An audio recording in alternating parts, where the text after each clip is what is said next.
a blind Azir and a Nara that is losing lane to a Rumble is not an effective use of counter picks. Yeah, absolutely. The Gnar is the one that jumps up to me because banning away both of the mid laners, the Zilean, and I believe it was also the Syndra, and then picking the Azir, sure, you're trying to pinch that mid pool, but then he gets to go ahead and counter pick the Ahri. Sure, it wasn't great for Damonte, but the Gnar, instead of having bans towards the carry champions of Rumble, meant that the compositions against each other just really kind of favored Echo Fox. Yeah, and the fact that Dardoch, who I think is the biggest skill disparity in Echo Fox's favor as far as these two teams go, he gets the advantageous jungle matchup. He was 3 levels up over Grig at times. That is, yes, that is a champion disadvantage, but that is also player skill coming into effect there. And maybe they should give Grig a little bit more help in the draft, put him in a matchup that is not so bad for him, where he doesn't just get put that far behind. We'll see what happens here, though, because the bans are almost the same. Braum change there for TSM as that last one does give Damonte first pick Ryze, but Sejuani is just asking Dardoch to play a carry. Yep, Braum was banned away by Fox in game 1, and then it made itself come into game 2, and then there's all these things here that are changing in terms of supports, but TSM, this is back to Sejuani Irelia combo, because the Irelia, the Q will place a stack of the Sejuani passive, so it is quite good in terms of ganking for that lane, but they think it's a counter pick to the Ryze.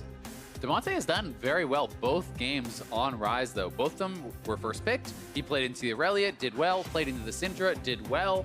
So certainly he has been performing exceptionally on this champion. And right back to the Tahm Kench, we are kind of back to a lot of what has happened in game 1.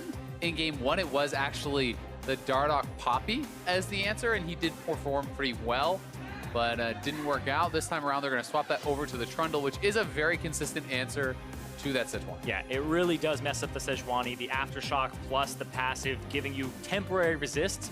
The Subjugate from Trundle will steal the resists, and then she goes into the negative after they fall off, but he keeps those bonuses. So it's actually probably the hardest counter pick you can have to Sejuani in team fights, which is what she wants to be doing. Last pick, TSM. Kaisa's won all 3 games. They'll pick it here for Zven. And this is the change-up, because what happened with TSM was in game 1, they picked Kaisa Sejuani instead of Sejuani Irelia, and then that made Fox pick Tahm Kench Draven. Here they picked the Trundle to counter the Sejuani, and then TSM pick the Kaisa here. Probably ban Draven. Yeah, that's the question. Do you ban out the Draven? If you don't, then you're basically just running back the first draft with, Poppy change out for a Trundle. So Draven does get banned, but this also leaves up more carry top laners for Huni, which is something you had talked about, Zirene, and one of the issues you felt there was with the draft, because Huni had performed very well, and typically that's kind of his comfort, is things like GP and the Rumble and these sorts of champions is really in his wheelhouse. Yeah, and having that type of champion where now you can't ban out both of them. Do you ban out any of them, or do you just tax loss the champion pool, put Hauntzer on a champion that's going to be pretty neutral in the top lane, maybe a tank to support this front lineup that they have? There's the Cho'Gath ban from Fox, which is really interesting. It is. So they actually want a carry versus carry, and that does kind of lend itself to thinking Hauntzer is going to last pick. So if you actually pick your support here and then last pick Hauntzer, and you put Huni on a carry, and then you say Hauntzer, all right, slam him in a carry versus carry, get that last pick counter pick, and see what you can get done. Another support ban there, though, for Fox. So again, trying to make sure that whatever they end up with in bottom lane is a winning 2v2. Yeah, Morgana jumps to mind, and then also potentially, there are some Threshes, but I would say Morgana Pike are the 2 that really jump out to me in this draft that are left available and would be decent into the Tahm Kench. Yeah, I think Morgana, if you're wanting to win lane, is really strong. And this is very interesting. So they ban out the Cho'Gath and they actually pick the Rumble. So taking that away from Huni. And Rumble is considered very good into GP generally, so I'm not sure that Huni would want to play this. I have seen people make it through laning phase by rushing a Cowl and going early Spirit Visage and this sort of thing. I believe we saw it actually in Licorice versus Someday, I believe, earlier in the split. So we have seen it a couple times. Not sure if Huni's going to want to go for that matchup. Yeah, the matchups into Rumble are always really volatile. You can go for the Gnar here and have a matchup that you should be winning. You can go for Riven and really hard counter him, or Yasuo, because you just punish him all throughout the lane phase and have more mobility so that if you have any sort of small advantage over him, the Rumble can't escape you. I also really like the Ashe here. When there is not a top lane tank, there is only one person that really wants to get hit by that arrow. No way. If he does it, this would be insane. There's no way. Oh, he does it! Match point for Echo Fox. Huni says he's going to lock it in. Lucian top. He is either a hero or a zero after this game. There is no in between for Huni. And Nami would be another huge lane-focused pick if they want to go for it. I mean, this is insane. If you lock in the Nami, again, there are 4 big targets for that Ashe arrow. I think we're going to get it. They're going all in on this lane-focused 2v2. Kaisa and Nami should be very heavily favored against this Tahm Kench. Tahm Kench should not be able to do almost anything in this 2v2. At the same time, though, Huni going ultra aggressive, wants to slam this top lane. This is insane. 2.5 years ago, Huni played top lane Lucian into TSM, into Hauntzer, who counterpicked it with Maokai, and it has been one of the biggest stains on his career. They're putting the Ryze top, perhaps. And that's kind of the pivot, is potentially it's Damonte mid up against the Irelia on it, but they have until 20 seconds to swap it. I am very interested to see. It looks like it's going to stay. So it is actually Ryze top into the Rumble. And it is going to be Lucian into the Irelia, which I can see as something because you have that range advantage. You could bully early, but I don't know if that's a good matchup there for Damonte. Yep. If Damonte messes up at all, he is going to get all in time and time and time again. And Bjergsen could slam that matchup. Bjergsen is going Ignite. He wants to destroy Damonte and carry his team into a 5th and final game. This one is going to be explosive. And Damonte has to play defensively. Cleanse has to come out because he's up against the Sejuani. You have to pay the Sejuani cleanse tax in the mid lane so you don't get ultimate thrown at you. You don't get locked up by Bjergsen. And so he's not going to have an aggressive summoner spell. This is just a crazy game coming out here. We get the Nami from mithy, so lane focused there with this pick. We get Lucian mid, Ryze top. This is carries across the map. I just like that it feels like EchoFox have shown that they can play kind of to the strengths of TSM. And TSM are like, all right, as we fall further down in this series, I guess we're going to play a little bit more like EchoFox. I mean, the gauntlet is just being thrown down here. Damonte picking the Lucian. We were just assuming it's for Huni. Yeah, of course. And it's going to be for Damonte. You are going up against, historically, the most successful player in LCS history, and you're like, yeah, no problem. I'll play into his Ignite Irelia with my Lucian. Yeah, that is incredibly risky from Damonte, and it's one that, you know, Huni, I'm going to talk about him again because this is the frame of reference. He has taken these risks before, and they have blown up in his face, and once again now, his team, Damonte here playing the Lucian into it. This is going to be one where we're watching the mid lane, and I believe everybody in this game is going to be watching mid lane. It's also how stars are born. You know, you take these risky matchups, you take these skill matchups, and you outplay these established players. You prove that you can be on or above their level, and I think, you know, with a game to give, I respect it. I respect the fact that EchoFox are willing to dance the dance and take a risk here when they're up 2-1 in this series. You have a chance to close it out. Yeah. Many a man has made a career from beating Bjergsen, but Bjergsen has yet to really acknowledge anybody in North America as the person who can kill him, take him down. And that right there, I noticed the sweeper that was picked up by Smoothie. That's going to mean Damonte hits level 2 off the first wave. That's actually pretty curious, so we'll pay attention to how that goes around. Of course, Fox bot lane is going to leash here for Dardoch, same on this blue here for TSM. I'm going to be really interested to actually track Dardoch's jungle pathing as nice trade there from Bjergsen, because while this 2v2, I think, is very abusive with the Nami Kaisa, if you push in the Tahm Kench under the turret and you're just non-stop poking him out, you're sustaining up, it's going to be very tough. Nami, whenever you talk to a pro player, you say, why is there no Nami? They say, too easy to gank, too susceptible to getting picked off. So, with that Trundle, if you can get in there and pillar in the Nami, you have a chance to all in and actually kill him off. So we'll see, is EchoFox just going to sacrifice the bot lane again, or do they want to go down there and pick on the Nami? And the other thing is, a lot of people will be like, why don't you like playing Trundle? Yeah, it's hard to gank. Hard to get those ganks off. It's not a hard CC. And we kind of want to go to the lanes that have the hard CC to give to you, which would be a little bit of this bottom lane. But Huni, when you have a point and click on a Rumble that is hard to escape, I would say that that's probably the lane that he's going to start focusing, is that top side there, nice, going for the 2-on-2 like he did last game. Nice tour of the Rift there from Lost. He does put out Grig here on the red buff. Dardoch also likely just going to be playing maybe a bit more passively than normal. This is something that I think maybe doesn't get acknowledged enough from Dardoch. He's a great carry player, one of the best from jungle in the league, but he can also play tank. He's willing to, and he is good at them as well. And I would say he's a really intelligent pathing jungler. He really does do a great job. Nice job there by Damonte, dashing out of the stun, but he does a good job with his pathing, and that's how he got such a big level lead in the previous game, by outthinking Grig, by taking away camps constantly from his opponent.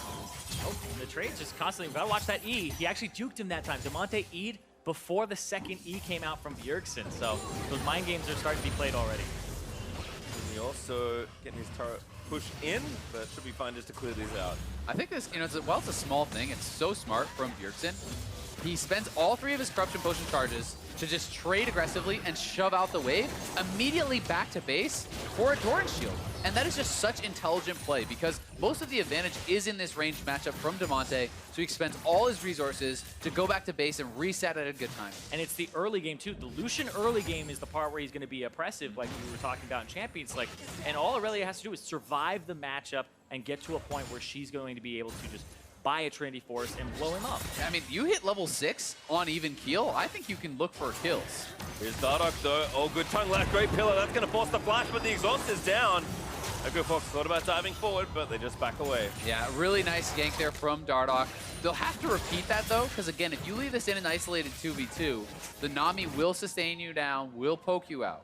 And the Nami is just going to bring a lot to the table here in terms of just making sure they can't just... You pick the losing matchup, or you got counter pick, and so you kind of do damage control here. Granted, it's 2 range, but the Tahm, Kench plus the Ashe outranging the Kaisa is the big thing where you can't really counter damage there. So the Nami is just good to neutralize it, but also you're still losing the wave. Once again with another juke out of a stun, gets a really nice trade actually, despite still waiting to get to level 5. Grig though, thanks to pressure by Bjergsen, he's going to steal away that Raptor camp, so it does take that away from Dardoch. And this looks like it's not Damonte's first rodeo. He's actually CSing under turret quite well on the Lucian, and sometimes those double shots go off when you don't want them to, so full control of it from what I saw.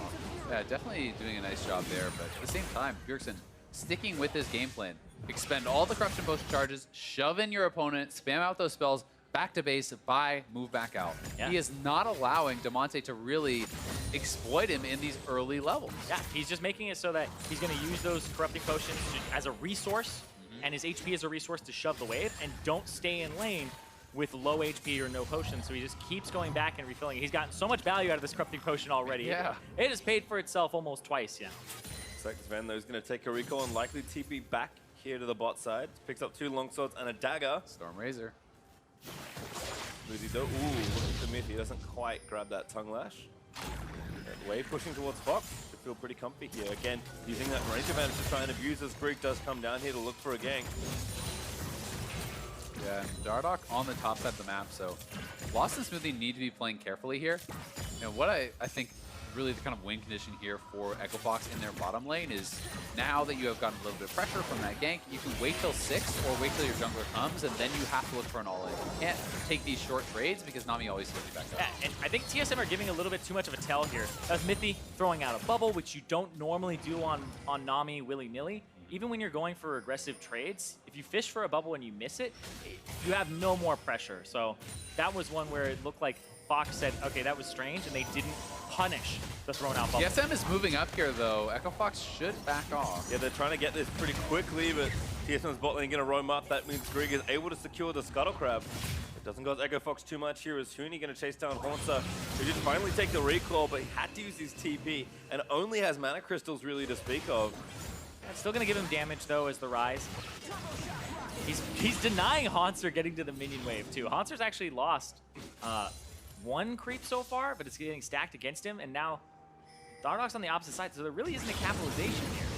Yeah, it's going to be interesting to see how this actually plays out. As Grig comes up to the top lane, there's certainly potential to look for an all-in here on Huni. But look at his experience bar. He's almost 6. If he soaks 1 or 2 creeps, he's going to have level 6 as this gank happens. On to 6 now as well, so is Huni. There's the flash. Huni, does he know how to get out of this one? Gonna there it is. And get out of the way, but the ult! Not quite enough for a stun. Very well played from Huni, and now Dardoch back to the bottom side. Zven has no flash. He's level 6, he just uses it immediately on Zven. Good flash through the bubble, Damonte over the top as well! And there's the mid lane grabbing first blood. So well done, repeat gank on the flash. They can now get this first turret potentially here. The next wave's coming in, so they will get it. Great roam from Damonte and Dardoch. Infernal up as well, so a lot to choose from here for EchoFox. Looks like Lost and Smoothie will stick around to take the turret. The blue buff goes to Damonte as well. And so Bjergsen's been surviving that mid lane matchup with constant backs. Damonte is now thriving in it from going to other lanes. Sure, he's not going to beat up Bjergsen because he keeps avoiding him. He's going to go to other lanes alongside Dardoch, so keep that game. TSM is rushing down here. There's actually going to TP in. We'll see if Dardoch can get this and get out. Does Smoothie have smite? No, it doesn't matter. Dardoch able to get it. Smoothie is going to devour him, flashes out of the way. Arrow from Lost prevents Grig from coming in, and they steal the Drake and get out of there. And that's perfect for Echo Fox. They get the Infernal, they get out, and they got the teleport to boot, which means that Hauntzer, he's going to have to stay in that top lane. Yeah, and here it is one more time. They know Zven has no flash. Dardoch flashes over the bubble in front of him. Damonte comes in. Easy first blood. They get the Infernal to follow that up. They get the TP and ultimate out of Rumble as well. So that is so big. Buying that time for Huni and really kind of getting away with everything. Yeah, and in that Acer Predator replay, you saw that Dardoch, we said, man, this guy likes playing tanks. He's still playing it like a carry, aggressive. Flashes, gets the Q off, gets the slow. They don't get the bottom turret just yet. That tier 1 is still standing, but the Infernal was the bigger prize there. Well, pretty greedy play from Echo Fox, but for once, it does not come back to bite them. Up a decent amount of gold with that first Infernal is nice. TSM have kind of had the run of the Drake through most of this as Damonte continuing to just frustrate Bjergsen, who was trying again to play aggressive and get out on the map. Yeah, Bjergsen is on Sheen now, and he's level 8 with the Ignite, so certainly does have some pretty strong all-in potential. Yeah, has that all-in potential, but now look at that. Huni gets the blue as the top laner. That's a feels good, man, as the Ryze, because they already gave the enemy blue over to Damonte, and they've been denying them to Bjergsen. Actually, I was mistaken, but still the first turret does go to Echo Fox. TSM trying to trade. They've moved to Zven, Hauntzer, and Grig up there. This should be a pretty easy take, but again, Fox, they're going to get the first pick of these objectives. Yeah, Lost is actually rotating to mid lane. His ultimate, if you look, is just coming up now. So they could look for a pick here. If Hauntzer chases in, could get hit with an Ashe arrow to the face. Dardoch going to pillar him up. Maybe that's a target. Huni realm warp's over. He actually does go in, can't quite get to the edge of it, and the Nami wave maybe going to cause some problems. Huni burning down, but Smoothie again able to devour him up. Smoothie cleanses out of the way, but Bjergsen dives over the top. Takes down Huni, takes down Smoothie. And that's a double kill for Bjergsen. This is gonna be, we said, we gotta watch the mid lane. Now, all the kills are on the 2 mid laners. These guys are gonna be going toe to toe, and when an Irelia gets through the early parts of the game and gets fed, that becomes so scary for a marksman. Yeah, and Bjergsen, I mean, he is that franchise player. He is the guy that the desk was saying, get him on something that's more proactive, get on something that can play make. Irelia certainly is that. With these early kills, he's going to get a pretty quick Triforce, and this is a squishy team. You can dive on really the Ryze or any of those marksmen. They take the Rift Herald, but Dardoch again, he said it was the Bjergsen show. Looking pretty good right now as TSM take the Rift Herald and take the outer turret. Oh, not quite yet. Smoothie and Lost able to gatekeep for a little while longer. Yeah, it is a good show, the Bjergsen show, but at the same time, it's one that hasn't played very often, you know? Not this split. Haven't had too many reruns this split. And this, our Acer Predator replay, as we will watch it one more time. TSM chasing into Dardoch here, and I think Echo Fox wanted to fight, but maybe underestimated the Rumble damage in this corridor. And this was, like you said, Echo Fox wanting to fight. They think they can take it. Huni goes through with the Realm Warp, too aggressive without vision control of that area, which is in TSM's favor. They kind of thought that Hauntzer was being a fool, and they made a fool out of Huni. Well, gold is almost back to even. Fox still up thanks to their turret, but again, TSM will equalize that pretty soon here, you have to think, in the 2v2. I mean, that turret is a stiff breeze away from going down, so very likely they could collect that pretty easily. Even if you don't have minions, at that point you can walk up and auto it if Echo Fox ever doesn't have members there, so we'll see. And if things get desperate, you have the Rift Herald on top of it that they picked up. You have to say, though, this Nami pick really hasn't gotten TSM too much. Yes, a lot of that is because of the jungle pressure from Dardoch and because of the roam down from Damonte, but that is part of it. Huni now on the escape. Yeah, gets equalized. Now going to have to turn it back around onto Hauntzer. Throws out one combo, but 2 more from TSM coming. Dardoch with a good pillar. He's going to buy a little bit more time, but Huni finally back towards the turret. Still getting burnt down. Hauntzer almost going to do it solo. Grig going to ult, but there's a flash out from Huni, and now Dardoch will actually force them away. That was so Oh, he's in there. Good. Hold on. Woo. Not able to take him down, but that was so damn good from Huni because he has to 100% save his flash for the Sejuani ultimate. And you saw what Hauntzer was doing, was trying to get the flash as desperately as he possibly could. Throws down Rumble ultimate, even flashes onto Huni and says, you got a flash, but hold on, he's going to gank. He's keeping in, he has Realm Warp available, I believe he could look for it. When you get ganked, Hauntzer now you're the one getting ganked. Hauntzer, little too far forward. Huni says, yep, I'll collect this one. Gonna wait for Dardoch as well, but Hauntzer's got nowhere to run but the wave. Pillar up, gives an assist. And that's the kill over. Hauntzer just doesn't want to give it over to Huni, but he can't do anything. So well done. This is 2 games in a row now. Huni looking back on form in carries. That flash, as you said, the patience around it was beautiful.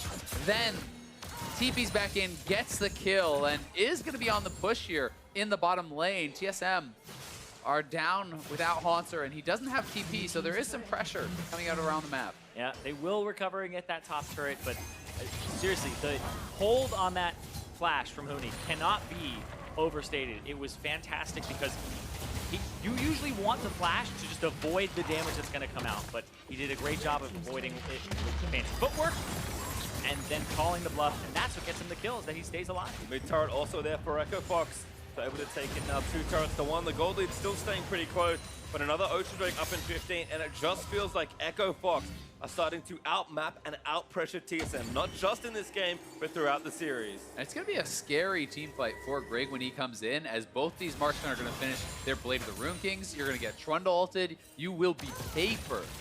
It's scary for Grig. It's also a little bit scary for those marksmen. Bjergsen just now getting the Trinity Force at the 14-minute mark here. So if these fights break out, it's going to be on Bjergsen's back, and then also you have Zven with the completed Storm Razor. And it becomes so much about individual skill. How well can you play around this? Can you avoid Bjergsen's stuns? Can you dodge out of that Grig ultimate? Because these marksmen, if they avoid and absorb the incoming CC, then you can turn around and really crush through. Smart Herald though there from TSM, knowing the Drake is up. Shelly will charge in, but Smoothie commits his ult to make sure they can save the turret for a little while longer.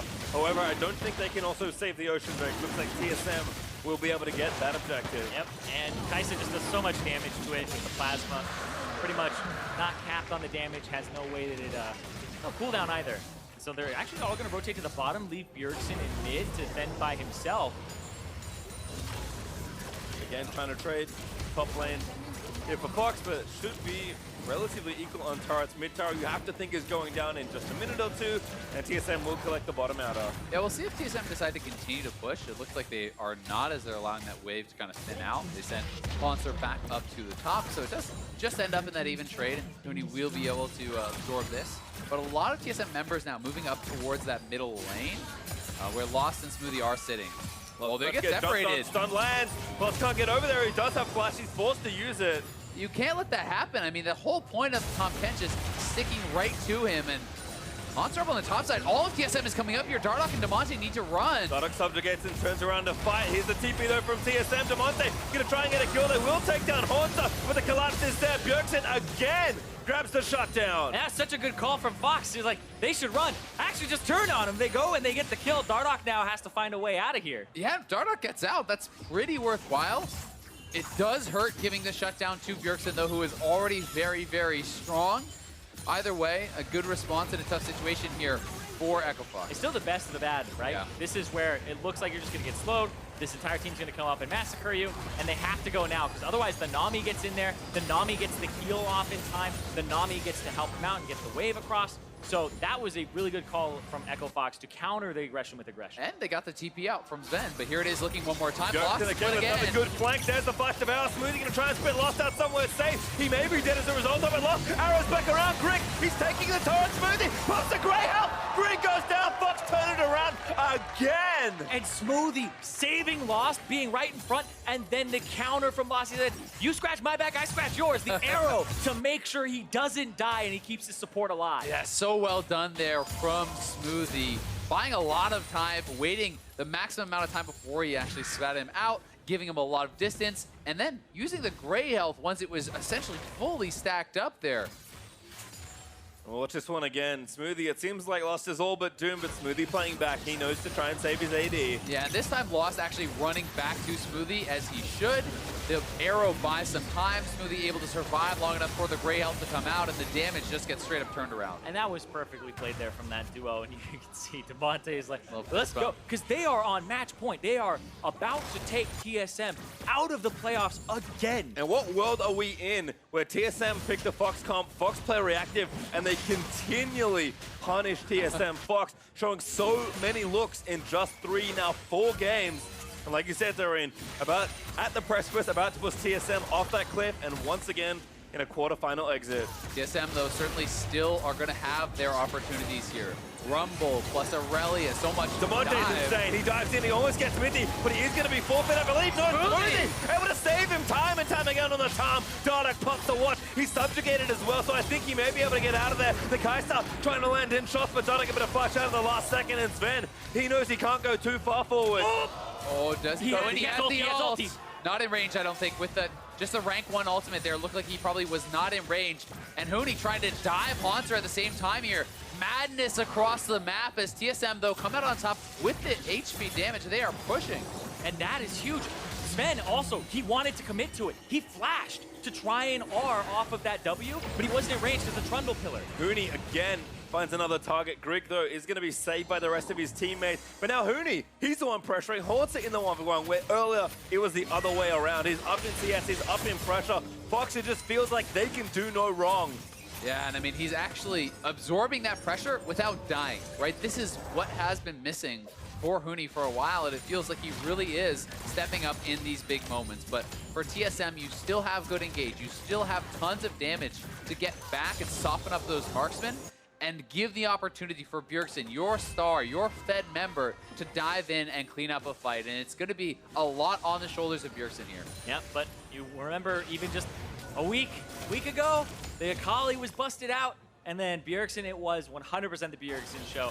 But right here, this was the start off where Damonte went forward, tried to kill mithy off of this, gets knocked out, almost gets it, the heal, saving mithy there. And then even though Tahm's Kench is nerfed, it doesn't matter. You get one. You save your boy, you save Damonte, and hold on, that's not going to save him. Dardoch, though, looking to try and burn it down. Bjergsen will be forfeit. Shutdown goal to Dardoch.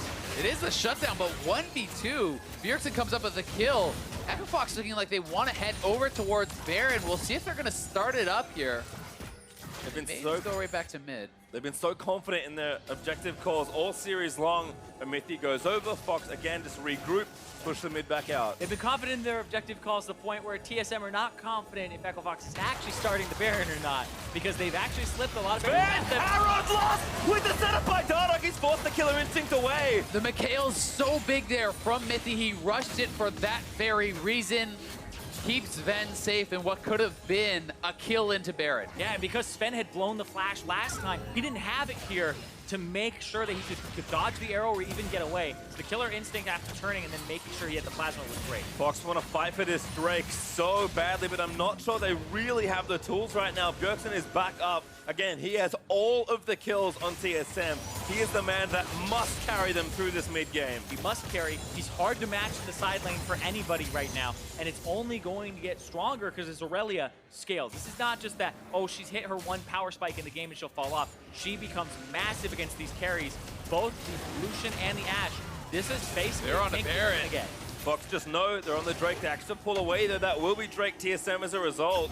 The Echo Fox try to get them to come over, but Hauntzer, in TSM playing is pretty intelligently. Just leave one member behind who has the TP to finish off that dragon, while the rest of the team responds. So they do push them off the Baron. They do secure that dragon. And it's double ocean for TSM, which is going to give you a lot of staying power.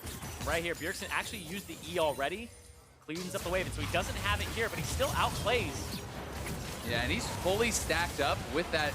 With those Q stacks, he had already got that up to 4 stacks, so able to just burst down the Lucian despite the fact he has no stun available. And EpicSkillshot, though, minions pushing on top side, Huni shoving out on the bottom side. They are looking for the full court press. Continually asking the question, can you stop us at Baron? Huni continually pushing there in the bot lane. Fox throwing everyone else top to try and pressure. At some point, TSM are going to run out of good decisions. Yeah, I mean, Huni, he's winning in this 1v1, and Hauntzer is having to build armor and build towards the Estonias.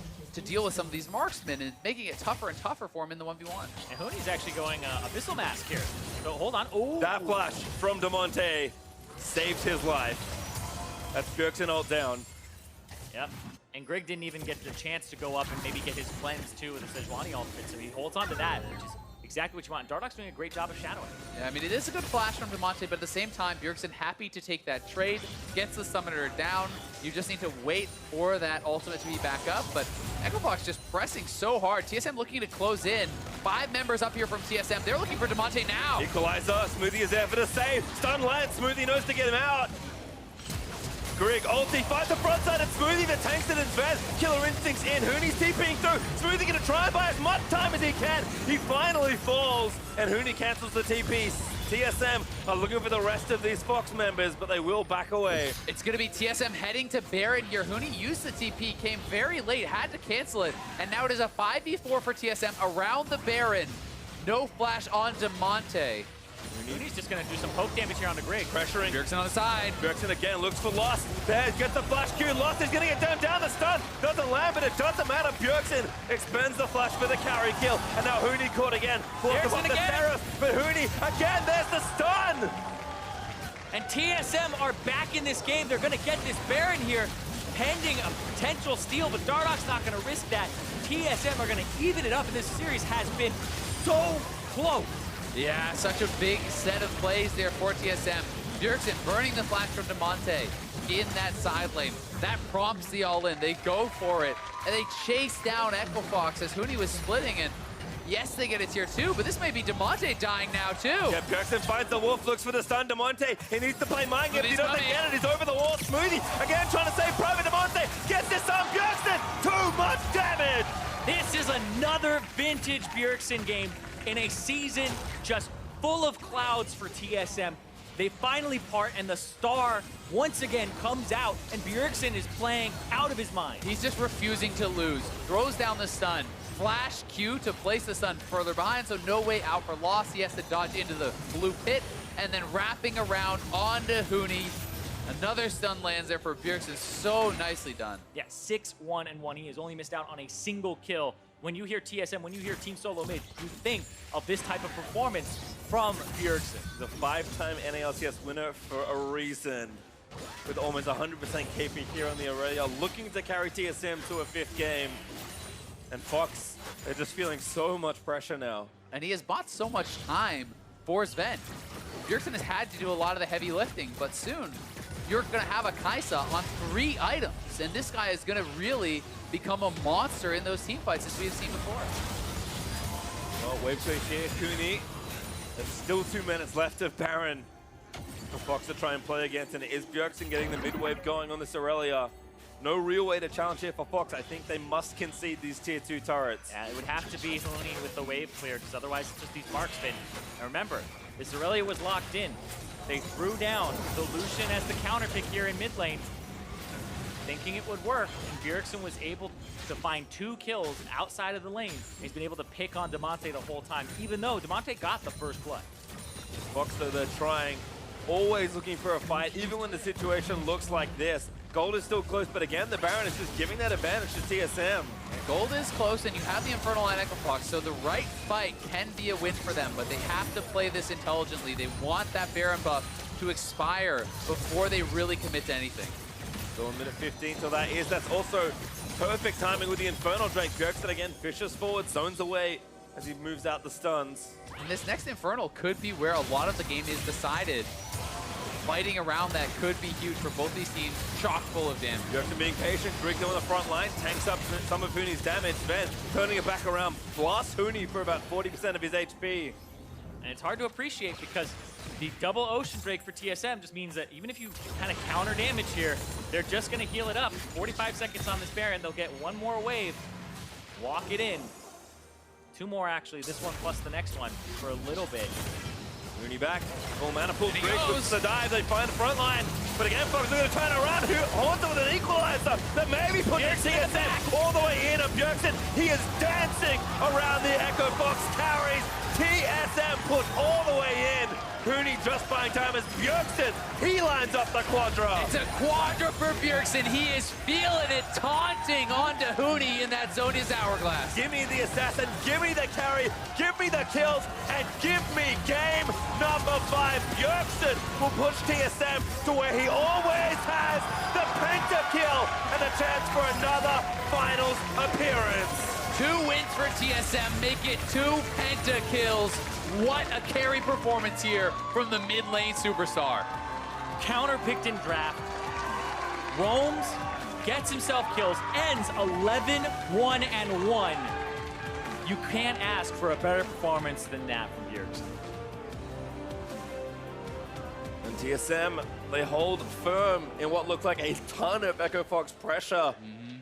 Echo Fox again were looking good around the map, finding picks, playing the same aggressive style. And TSM this time, they matched that and just played it better. They really did, and so much came down to that one decisive fight in the top lane. TSM finding Damonte without that flash, chasing down Echo Fox, getting multiple kills, getting that Baron. They closed out what was a dead even game on their first Baron without any of the tier 2s. I don't even think were down before that. Yeah, I don't think so either. It was so decisive. It's so difficult once the Lucian gets behind to do much in that game and affect it. So the Irelia just got hyperscaling, and it really was the Bjergsen show. Aptly put by Dardoch earlier. We cannot ask for much more, but we are going to get one more game. So with their backs against the wall, TSM have tied up the series. And now for more insight on how it was done, we're going to send it back to the analysts. Thank you very much, gentlemen. We were at match point for Echo Fox, but TSM not ready to go. So they push us to a game 5. And Meteos, I come to you first. Has science gone too far with this Echo Fox draft? I think it has. The Lucian mid last pick, I think, really surprised everyone, maybe even the rest of the Echo Fox team. Not sure what that was. Yeah, I like the idea of flex the Ryze top we were talking about. I like that. I like the Ryze top. We talk about things you can do against Rumble. That is one of them. Not sure you want to build Abyssal Mask with the low range of that aura compared to Ryze's ranges. Right, so the biggest thing that stood out to me this game as far as draft and builds go was Echo Fox picked a draft where Ryze is your only source of magic damage, and Ryze didn't build any flat penetration. No Sork Boots, no Oblivion Orb, and he went for Abyssal Mask, which that used to be an acceptable item on Ryze, but now the aura is so small, it's about 300 range, which is just outside of melee. So unless you're planning on standing on top of the enemy team, which I don't think you want to be on top of an Irelia, it just doesn't really do anything. Plus, there's no other AP to buff. And I want to look at Dardoch in this draft because we talked about a lot of the possibilities after Game 3 and what TSM would have to do. And I put a lot of emphasis on Kindred. Yeah. Because I thought Dardoch was carrying the team on Kindred. There's now been 2 instances where TSM has picked Sejuani with Kindred open and Dardoch hasn't taken it. I wouldn't have been surprised if Echo Fox first picked Kindred because of how much he was feeling it. Like, yes, Sejuani can be pretty good against Kindred, but I think if they run this draft back, that Trundle turns into a Kindred and the game is different. Yeah. Okay. I mean, there's also the flip side of TSM. We even talked about it all. The blind Rumble takeaway was something where it kind of felt like, well, this beat us, and we don't know what to do with it. We'll grab that. And then they rounded out with Nami as the last pick, which all of us were kind of concerned about. We knew it was more of a bridge Nami, like to get the Kaisa through the laning phase. Right. And it ended up working out, but it didn't come without some risk. I like the Nami, actually. I like the how you laser throw stick. your hand up off air. Well, Meteos hates the champion. I'm like, I think it'll be all right. Okay, I think it'll sustain. what did Nami do? It healed. Okay. They got dove. You just saw that. I feel like Once, the Nami was... all the tank supports were banned. Look, bubble.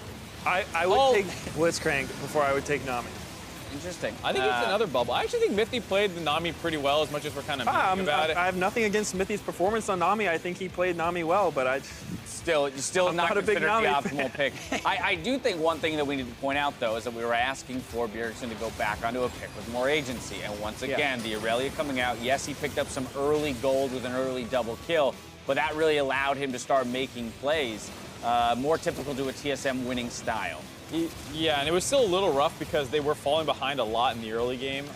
You know, it was still another game, yet again, Echo Fox has the advantage, and then they have to make their way back into it. And it was some really bad decisions out of Huni and Damonte around the top side of the map over the course of this game that let TSM find their way back into it.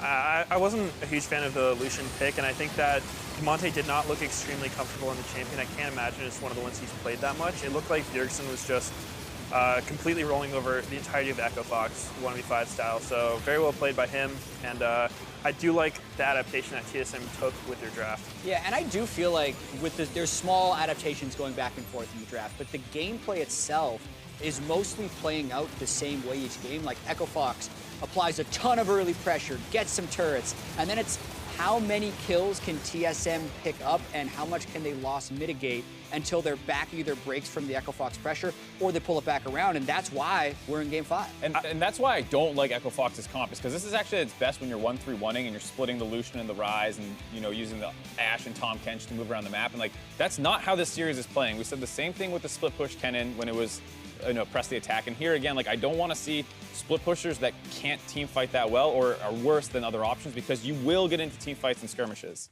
I've noticed something about this series where every single game TSM wins, they get a pentakill. So I'm wondering if they're gonna keep trying to Was do that a penta or was that just a quadra at the end? It was a penta. Oh, he did penta? Yeah, Oh, okay. I saw the quadra flash up on the screen. I don't think I was. Also, when Bjergsen gets 10 or more kills, they win. Oh, there you go. Yeah. Well, So- that's a good way to do it. So, Meteos, how do you get a pentakill next game? Oh, well, that's on TSM to figure out. I'm just saying, I'm just saying every time they get a penta, they win. But I do want to return to now the idea that we're pushing into a game 5. So now for both teams where, you know, match point, pressure's on, Echo Fox had one game to give. They don't have another one to give this time around. I'll alert you guys to side selection as soon as I know it. But assuming that they follow the trends they have, where Echo Fox is selecting blue and TSM is selecting red, what would you like to see Echo Fox do here to give themselves the tools to win? Because we kind of meme and joke about the science has gone too far in this scenario, and to some degree, it feels like ThinkCard and the team outthought themselves by saying, we have so many strategies, let's keep switching things up, when maybe this was a case where they could have run something a little bit back, like the Kindred again. Play what has been working for your top performer within this entire series. I think that Kindred would make a lot of sense for Echo Fox to pick up. Both their wins were on Kindred. They lost both the games where they were running tank junglers along with Tahm Kench support. So I think that those are things they could think about. As well as what they're going to ban, because the Sejuani feels much better for Grig than anything we've seen thus far, as well as the Irelia. Like, do you start prioritizing those? I think that's a tough question to I ask. think you can drop your Olaf ban if you want to get him on Sejuani. That's been one of the Echo Fox bans the whole time, especially like if TSM isn't willing to blind Kindred, I don't think they'd be that willing to blind Olaf either. Like, maybe they'll be forced into it, but the style of putting Grig in a position where he has to run over the early game doesn't seem like something TSM has won with often. So I wouldn't mind if Echo Fox made TSM Challenge him to do it. I actually, rather than ban Sejuani, I think that you can give away Sejuani if you ban Irelia, because it just feels like Echo Fox hasn't had an answer to the Irelia. It's just been so strong, and Sejuani complements that so much by giving another melee champion to proc stuns for Sej. So I think that without Irelia, maybe Bjergsen has another like AD mid, like Yasuo, he can pull out, but his Aurelius look very strong, and I don't think Echo Fox have a good answer to it. Yeah, it really feels pretty unique in that instance as well. I'm also curious about the top lane, right? Just because we did see the Rumble come in for Huni in Game 3, and then it was picked away by TSM in Game 4. And so just maybe, you know, the tension around that pick in and of itself, how it might play out here in Game 5. I would expect to see them ban it. I think like the Ryze makes a lot of sense if you can get it again. And like this is a champion that can also team fight as well as split push. So I'm fine with the Ryze up in the top side. I think you just got to get something a little bit more stable in the mid lane with it. But I don't think they really want to risk giving that up, because you have so many good matchups with the Rumble, and then you always have that ultimate to contribute into team fights pretty heavily. All right, well, we're about to head to a commercial break. Before we do, though, all three of you had predicted TSM to win this series today. Just down the line, what is your confidence level that TSM actually does come out the victor here? Because so much of our conversation today has been about Echo Fox with control, Echo Fox looking slightly better and more crisp. And yet here we are in a Game 5, so it is neck and neck, and all you got to do is win one. Do you think that your predictions will hold true? That is super hard to say. 50.05% confident. Okay, I like it. So you're staying with TSM? Yeah. Yes. So you're saying definitively TSM. So yeah, that's what I'm getting out of that. Binary answers.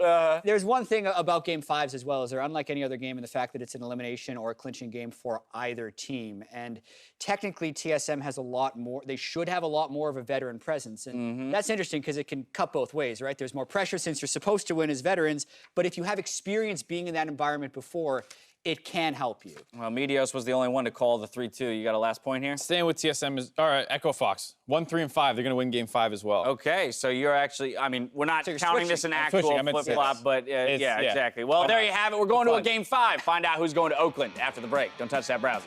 I'm predicting after I see the result. What you can't.